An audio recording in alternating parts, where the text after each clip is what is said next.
So you know how we tend to speak and think in phrases that were on the planet long enough before we got here that we don't tend to think about where they came from? Then we encounter them in the wild somewhere and find out that they were first uttered by Mark Twain, Oscar Wilde, or William Shakespeare? Well, one of those phrases for me is, "Some are born great, some achieve greatness, and some have greatness thrust upon them." An excellent but often abbreviated quote about which I have recently learned two things. Thing number one. The quote was first uttered by a character named Malvolio in a play called Twelfth Night. And thing number two. The greatness to which Malvolio refers is in fact his penis. What meanst thou by that, Malvolio? Some are born great, some achieve greatness. What sayest thou? And some have greatness thrust upon them.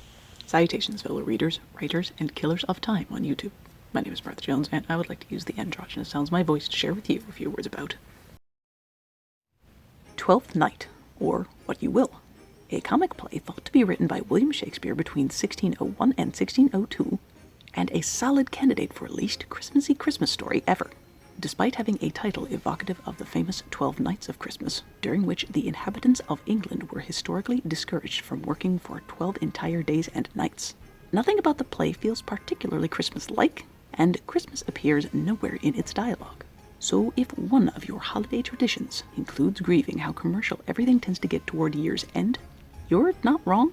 But the incorporation of, quote, Christmas, unquote, in order to sell tickets to one's show around the holidays is in itself a time-honored tradition that is younger than the printing press and the flushable potty, but older than the telescope.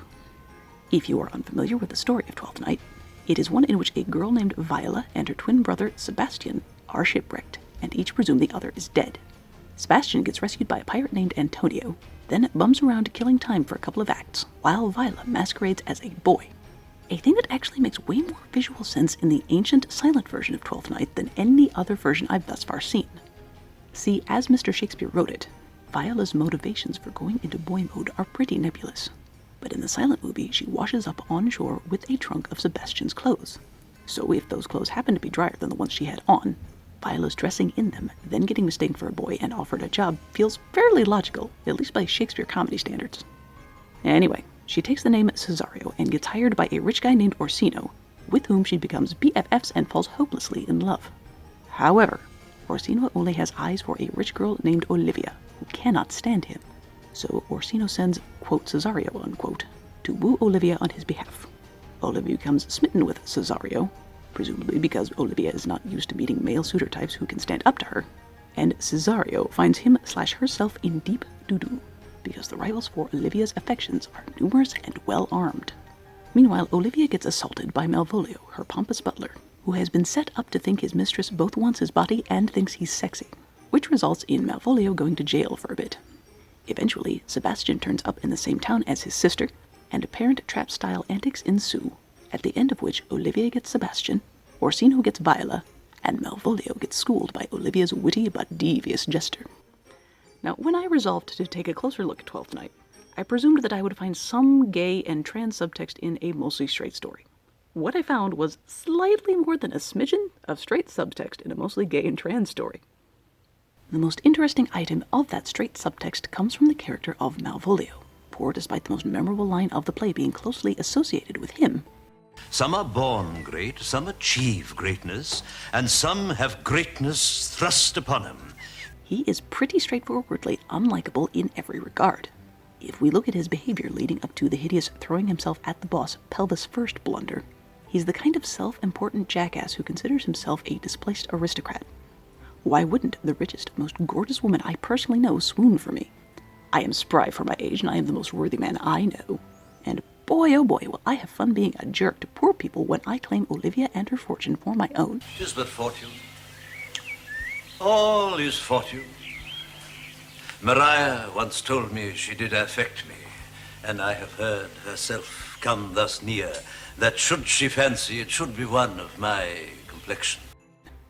And while I can in no way claim to speak for Mr. Shakespeare, as few authors are deader than he is in the public consciousness, and at this point in the game there's no way to tell who is a self-insert and who is not, were I an ostensibly heterosexual male playwright in Mr. Shakespeare's pointy-toed shoes, I would identify really closely with the jester, and want people to see me as the jester, while being scared to death that everyone saw me as Malvolio. As for the gay and trans stuff, I find myself slightly bewildered that it has been 400 years and some change since Twelfth Night premiered, and we, in much of the English-speaking world, seem to think we are just now beginning to ask questions like, what even is gender? But if Stephen Fry is to be believed, gender and sexuality were not the life or death issues we see today. The Elizabethan era didn't condone homosexuality, but it wasn't as brutal about it as later eras became, and previous eras had been. There was a fashion for effeminacy in men. Men were they were very much with makeup, very tightly hosed, very effete, and Shakespeare sometimes makes fun of them. Osric in Hamlet, for example. Like, when Mr. Shakespeare was writing this, it was in the knowledge that the women would be played by boys, right? Cool. So that means it was normal enough back then for boys to play girls playing boys, and cross-dressing to be a plot point in multiple Shakespeare shows, at which Mr. Shakespeare expected his audience to laugh, not feel their manhood threatened. Nowadays, actors are crazy and everywhere, and some of them are girls. So when the show gets updated, not only are the female roles often played by females, some of the traditionally male roles tend to get gender swapped, especially in school productions, where girls usually outnumber the boys because Shakespeare is gay or something. So the straight lads bugger off and pretend they like track and field, while the boys and girls in the drama department learn words like quintessence and thither.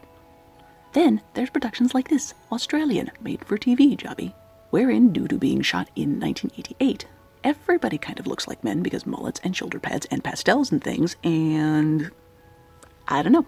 Might gender have always been irrelevant in the casting of Twelfth Night? Might gender be irrelevant in the casting of all sorts of productions? And if anecdotal evidence isn't good enough to persuade you that humans weren't always as gender-biased as they are now, in my humble attempts to research this video, I read in passing that according to Casey Charles, author of Gender Trouble in Twelfth Night, the prevailing, quote, scientific theory, unquote, toward women at such time as Mr. Shakespeare was writing Twelfth Night was, females are simply imperfect males. Well, there you go, girls. It's not your fault. Womanhood is a birth defect. Anyway, to sum up, Twelfth Night was not my favorite Shakespeare play, but I'd still rather watch it twice standing on my head than sit still for one commercial-free screening of Santa Claus is Coming to Town.